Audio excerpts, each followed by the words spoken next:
Bom dia, boa tarde, boa noite, Oitavo. Tudo certo com vocês? Espero que todos vocês estejam extremamente bem aí na casa de vocês, certo?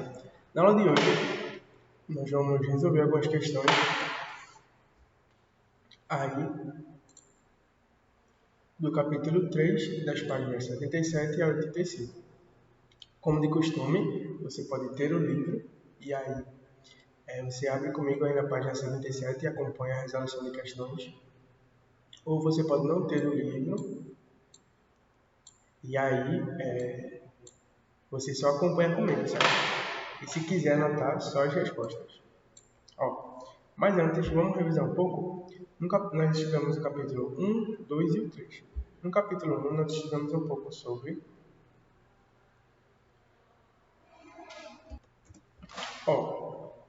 Mas antes eu gostaria de dar uma breve revisada sobre os conteúdos que nós já vimos até aqui, certo? Nós começamos a estudar sobre energia e nós vimos que existem 6 tipos gerais de energia. Nós vimos a energia cinética, que é a energia do movimento, a energia potencial gravitacional, que é a energia presente na gravidade. Nós vimos a energia térmica, que é a energia presente no calor e nas temperaturas. Vimos também a energia luminosa, energia presente na luz. Vimos a energia elétrica, que é a que a gente mais estudou, e energia potencial elástica, certo? Nós vimos também que a energia ela é muito mutável, que é sua principal característica, certo? E ela pode ser dividida em dois grupos: energia renovável e não renovável. Nós temos as energias não renováveis, são as energias que são necessárias milhões e milhões de anos para elas serem produzidas. Ou seja, a natureza produz muito lentamente e nós consumimos rapidamente, certo? E as energias renováveis é aquela que a natureza produz em abundância e mesmo que a gente se esforce, a gente não consegue consumir toda a energia que a natureza produziu, certo?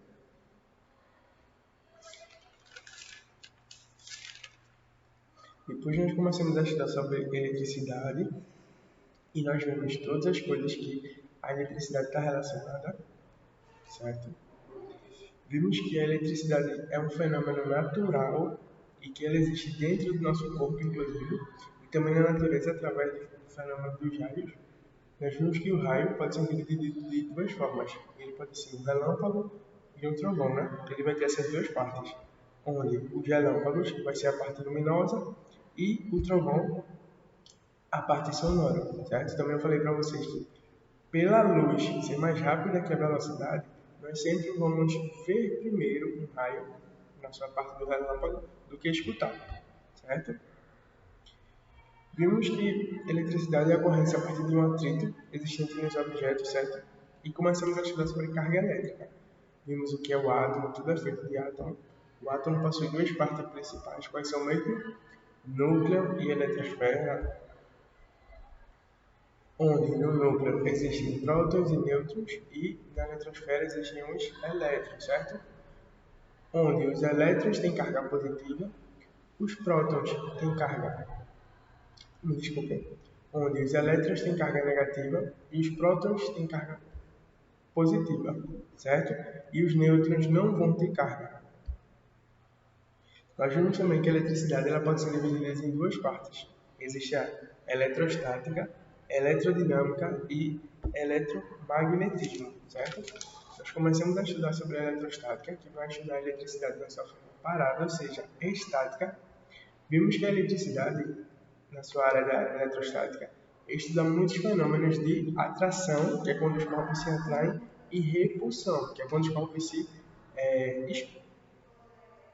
separam, certo? Se repelem. Vimos que os corpos podem vir a estar eletrizados de três formas: por atrito, por contato e por indução, certo? Também vimos a forma para calcular a carga de um corpo.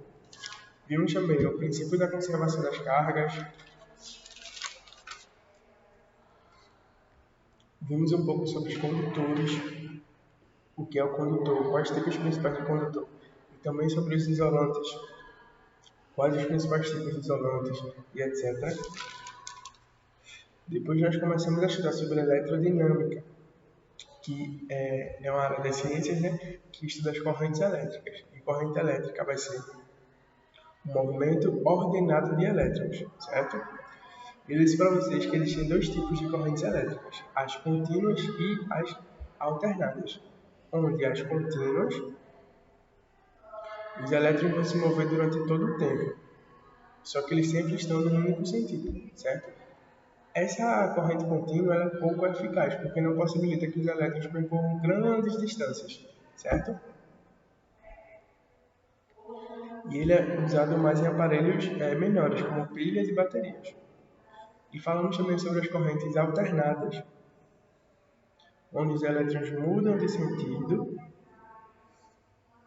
certo? Nós vimos também os efeitos da corrente elétrica. Falamos sobre o efeito térmico, efeito luminoso, efeito magnético e efeito químico, certo? Depois nós falamos sobre os geradores e os tipos de geradores. Falamos sobre os geradores mecânicos, químicos, térmicos, luminosos, certo? Depois nós falamos sobre os circuitos elétricos e suas partes. Vocês fizeram trabalhos excelentes sobre os circuitos elétricos, que possuem 4 partes. Quais são elas? Gerador, condutor, resistor e interruptor, certo? Depois nós resolvemos todas as questões aí do capítulo 2. Depois fomos aqui para o capítulo 3, certo? Onde nós vimos energias elétricas e seus impactos ambientais. E começamos a estudar mais aprofundadamente a diferença entre fontes de energia renováveis e não renováveis. Onde nós vimos as renováveis, vimos energia hidráulica, seus benefícios e malefícios, energia solar, energia eólica, energia geotérmica, energia de biomassa. Vimos um pouco sobre energia não renovável, como energia produzida a partir do petróleo, do carvão mineral, do gás natural. Também um pouco sobre a energia nuclear. Depois nós vimos um pouco sobre a relação entre energia elétrica e sustentabilidade, certo? Vimos as consequências geradas a partir da energia elétrica, como aquecimento global, chuva ácida, mudanças climáticas, falta de energia em algumas regiões, destruição da camada de ozônio. Tudo isso é diretamente ou indiretamente ligado à produção e ao uso de energia elétrica, certo?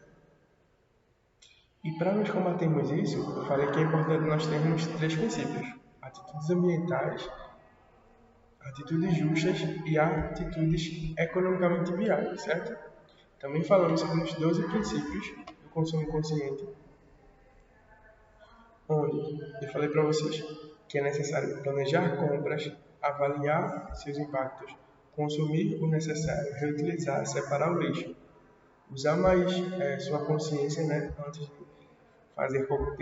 ter qualquer atitude, evitar comprar coisas piratas, melhorar os serviços, divulgar a outras pessoas essas informações e cobrar dos políticos a responsabilidade ambiental, certo? Nós vimos também um pouco sobre o selo Procel. Procel é o Programa Nacional de Conservação de Energia Elétrica, certo? Que foi criado em 1993. E vimos que ele é dividido em A, B, C, D e E, onde A são os aparelhos que têm um excelente consumo de energia e E são os aparelhos que têm péssimo consumo de energia. Nós vimos como calcular também o quilowatt-hora usado por cada aparelho, né? Que é igual a quilowatt-hora igual ao tempo usado vezes a potência sobre 1000. Nós também vimos como podemos calcular o quanto cada aparelho vai gastar de energia dentro de um mês, que é a potência do aparelho vezes o tempo em horas que você usa, 3 horas, 4 horas diárias, e os dias de um mês, né? Tem mês de 28, mês de 30, mês de 31. E aí você vai multiplicar pela tarifa, onde a tarifa, por exemplo, aqui em Pernambuco, geralmente é 0,85, certo? E depois você divide tudo por 1000 e abraça aí o sucesso sabendo o quanto cada aparelho gasta. Vimos também sobre as bandeiras. Existe a bandeira verde, vermelha e amarela, o quanto é adicionado em cada bandeira, certo? E agora nós vamos resolver algumas questões aí do capítulo 3, certo? Vamos lá? Ó, primeira questão. A energia eólica tem aumentado sua participação entre as alternativas não poluentes de geração de energia energética. Uma das zonas preferenciais para o aproveitamento da energia eólica são as áreas costeiras. Certo? A área costeira significa a área próxima ao mar. E aqui, área costeira, muito importante esse termo aí. A área costeira, de modo grosseiro, é a região aí mais próxima ao mar, certo? As praias. Só que ela, na verdade, é definida como a transição entre regiões terrestres e regiões marinhas, certo? É chamado de áreas costeiras. Explica a razão do elevado potencial de geração de energia eólica na interface oceano-continente. Quando a questão fala aqui oceano-continente, ela quer perguntar por que geralmente se produz mais energia próximo aos mares, certo? E a diferença está aqui nas diferenças de temperatura e pressão.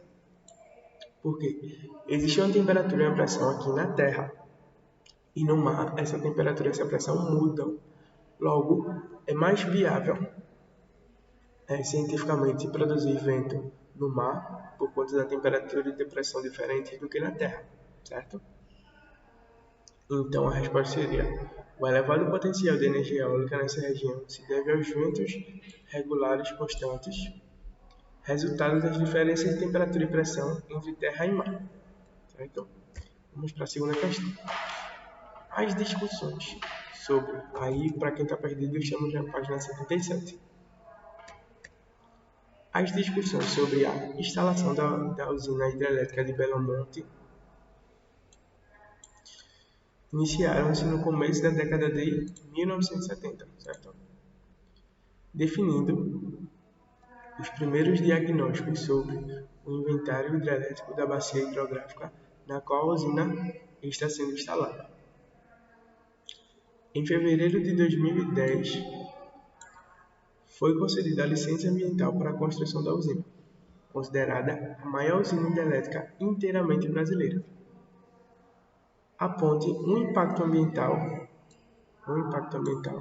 e um impacto socioeconômico decorrentes da instalação e do funcionamento da usina hidrelétrica de grande porte no bioma em que será instalada a usina de Belo Monte. Nós temos diversos impactos, tanto impactos ambientais como impactos socioeconômicos, certo? Vou citar aqui para vocês os principais. Um dos principais impactos ambientais é a alteração da dinâmica fluvial, certo? A mudança de como rios e mares se relacionam.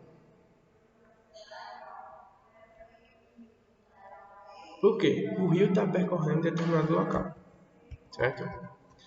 Se ele muda esse local, nós vamos ter diversas consequências. Uma dessas consequências é a inundação de grandes áreas, ou seja, áreas que não seriam normalmente alagadas, passam a estar alagadas, certo? Também temos a extinção de espécies de fauna e da flora, certo? Porque algumas espécies estão diretamente ligadas a essa sobrevivência relacionada aos mares, rios que ali existem. Quando nós, seres humanos, tiramos aquele lagos, riachos, etc., daquele local, estamos literalmente podendo levar algumas espécies de plantas, de animais, etc., para a morte, certo? Temos o desaparecimento de áreas cultiváveis. Por que isso acontece? Por dois motivos. O primeiro motivo é que geralmente os agricultores preferem ter suas casas próximas a rios porque eles já usam aquela água, certo? E aí, por exemplo, uma água cultivável e que dependesse de algum recurso hídrico que existisse próximo à sua moradia, não poderia continuar, certo? Aí por diversos motivos, aí temos o fator econômico, talvez você não pudesse pagar o maior gasto, entre outras coisas. Nós temos também a relação de chuva e mar, certo? Por quê? Vocês sabem do ciclo da água que existem duas etapas principais. A evaporação, que é quando o mar recebe calor do sol e vira nuvem, e a condensação, que é quando acontece a chuva, porque a nuvem está passando do estado gasoso para o estado líquido, certo? Então, se você tem um riacho ali que produz muita chuva, que faz com que ele evapore, vire nuvem, vá para um lugar de chuva, você quebra toda essa cadeia, impedindo que algumas regiões que possuem áreas cultiváveis sejam perdidas e virem até áreas secas, certo? E agora os impactos socioeconômicos. Temos a desapropriação e deslocamento de pessoas para outras áreas, pelas suas vidas estarem ligadas ao rio, então às vezes elas têm que morar em outra região. Mudança na organização espacial e deslocamento principalmente da população aí indígena, certo? Vamos agora para a terceira questão. Agora aqui na terceira pergunta, certo? Da página ainda 77. Ó, o Brasil, por sua grandeza territorial, possui uma diversidade geográfica e climática significativa. A latitude, o relevo, as bacias hidrográficas, as características do solo, entre outros fatores, criam uma série de possibilidades, entre outras coisas, para o planejamento energético da matriz brasileira. Sendo bem exploradas, essas características singulares podem fazer do Brasil um país independente das energias fósseis a longo prazo. Por meio do investimento tecnológico e a infraestrutura, é possível utilizarmos fontes renováveis como a biomassa, feita de etanol e biodiesel, energia eólica, solar e hidrelétrica. Finalmente, a natureza oferece condições ou cria as dificuldades que, na verdade, podem ser oportunidades para o crescimento e desenvolvimento do país. Com base no texto e nos conhecimentos sobre matriz energética brasileira, uma das mais equilibradas entre as grandes nações. Destaque aqui a pergunta, destaque duas características naturais do Nordeste brasileiro que podem ser aproveitadas para a geração de energia alternativa e limpa. Nós temos a insolação anual como um dos principais fatores aqui da energia do Nordeste brasileiro.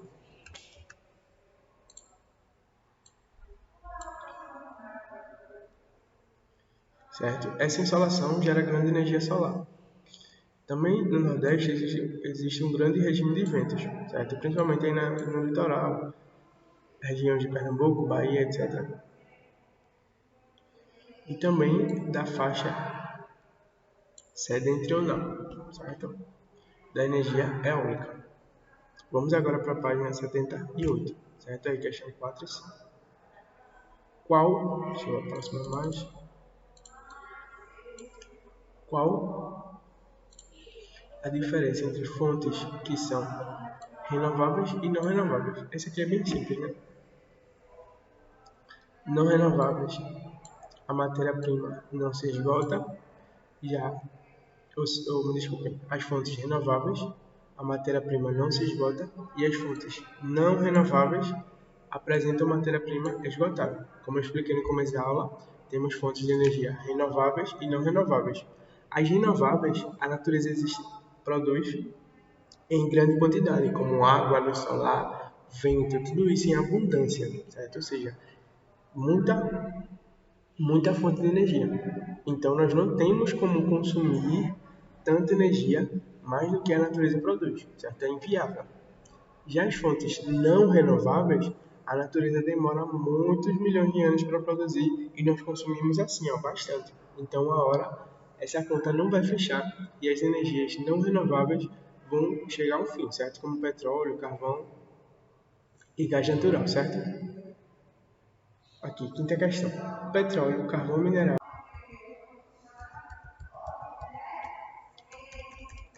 Agora na sexta questão.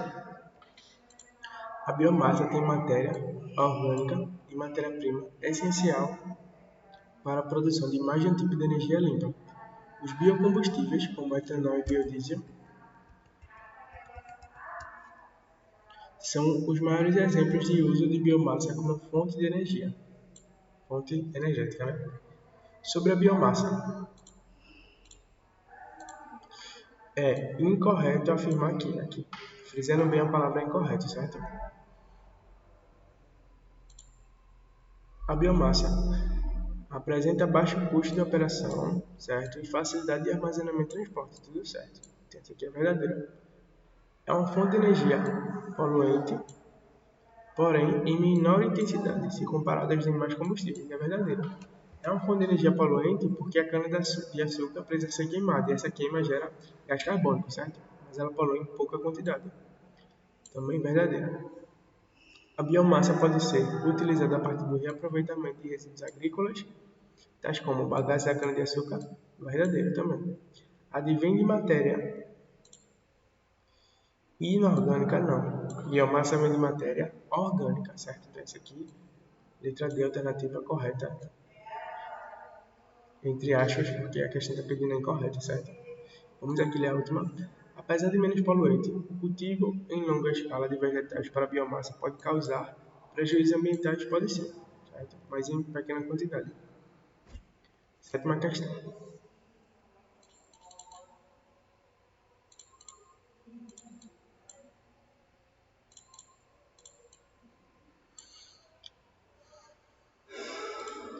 A energia solar é aquela originada a partir do Sol. Ela é, no planeta, o principal fator construtor de estruturas e formas de relevo. Só não tem relação direta com isso, certo? Um item secundário na formação de coberturas vegetais. Secundário não. Água e sol são as principais características para a produção de coberturas vegetais, que é o crescimento de plantas, certo? Um fator de desequilíbrio que altera as dinâmicas terrestres. Não, certo? Nós que não sabemos cuidar corretamente do Sol. O elemento essencial que dá origem aos sistemas e tipos climáticos. Sim, o Sol é que vai definir o clima dos sistemas existentes na Terra, certo? De forma direta. Uma fonte em vias de extinção. Daí o valor de outras formas de energia? Não. Nós vimos que o Sol é um tipo de energia solar, um tipo de energia renovável, certo? Ou seja, ela não vai se esgotar com o tempo. Oitava questão. O Brasil vem se tornando um país que utiliza cada vez mais fontes renováveis de energia, embora ainda haja uma necessidade de diversificar os tipos de produção existentes no país. Entre as alternativas a seguir, qual o único que não representa uma fonte de energia renovável? Eólica é renovável, hidrelétrica é renovável, biomassa é renovável e eólica também é renovável, certo? Só nuclear que não é, que é a alternativa aqui correta, certo? Nona questão. Como podemos calcular o consumo de energia de um determinado aparelho eletrônico em uma residência? Como eu expliquei para vocês aí no finalzinho da aula passada, o consumo pode ser calculado levando em consideração o tempo que o aparelho fica ligado em horas, multiplicado pela potência do aparelho. Então, nós temos aqui o consumo potência, horas, dividida por 1000 e depois multiplicamos pelo valor aqui, certo? Em Pernambuco está 0,85, mas ele pode ser alterado aí como eu expliquei na aula, certo? E aí você vai descobrir o quanto cada aparelho aqui, só essa fórmula até aqui. A potência do aparelho, quanto ele consome em kilowatts por hora. E se você multiplicar aqui por esse valor, você vai descobrir o quanto você está consumindo, o quanto você está gastando num eletrodoméstico. Por quê? Porque você vai multiplicar aqui o quilowatts-hora pelo valor de cada quilowatts-hora que a Compesa nos fornece. Me desculpem, que a CELP nos fornece, né? Todo mundo confunde aí CELP com Compesa. CELP fornece energia elétrica e Compesa fornece energia na forma de água, né? Também é considerado um recurso natural aí a água e também pode ser considerado um tipo de energia, porque nós vamos beber, ter energia, etc. Certo?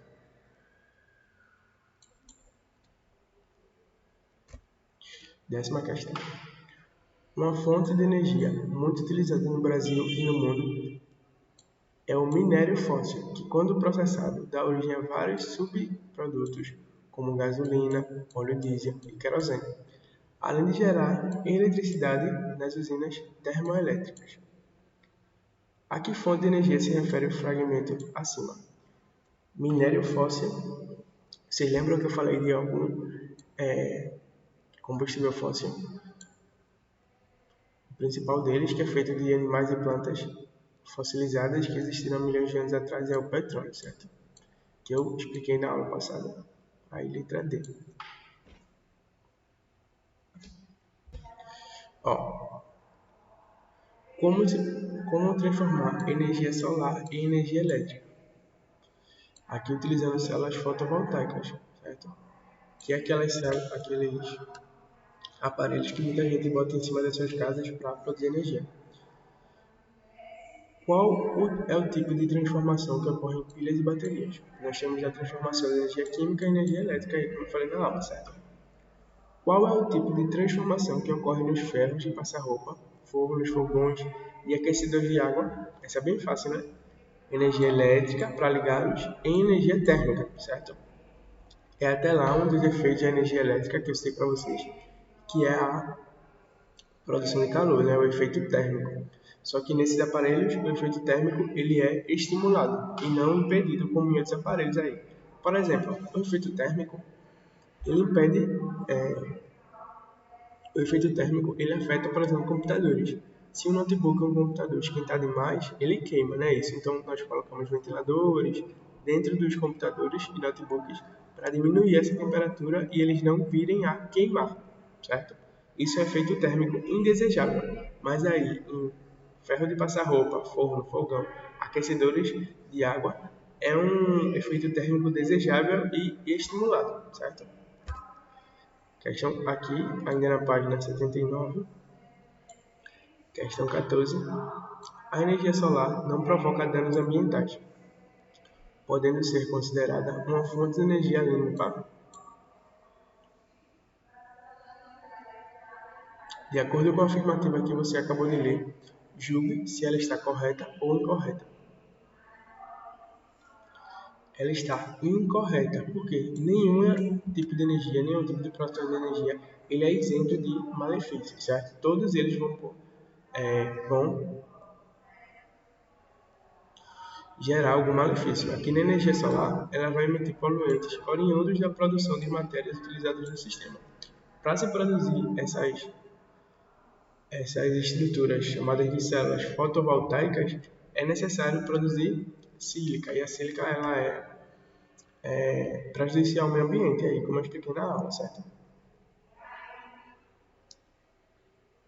Vem se tornando crescente em todo o mundo o aproveitamento de energia da radiação solar, cujo destino principal é para duas formas de energia, que são elétrica e mecânica. Se usa muita energia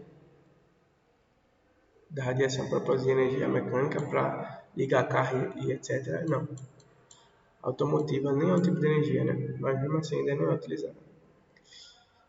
Eólica, não. Automotiva aqui primeiro e mecânica, não. Certo? Aí a alternativa letra C é a única correta, elétrica e térmica. Como nós vimos, existem muitos aparelhos que utilizam energia térmica e a grande maioria utiliza energia elétrica, certo? Então, gente, a aula de hoje era isso. Obrigado por assistirem, certo? E até a próxima.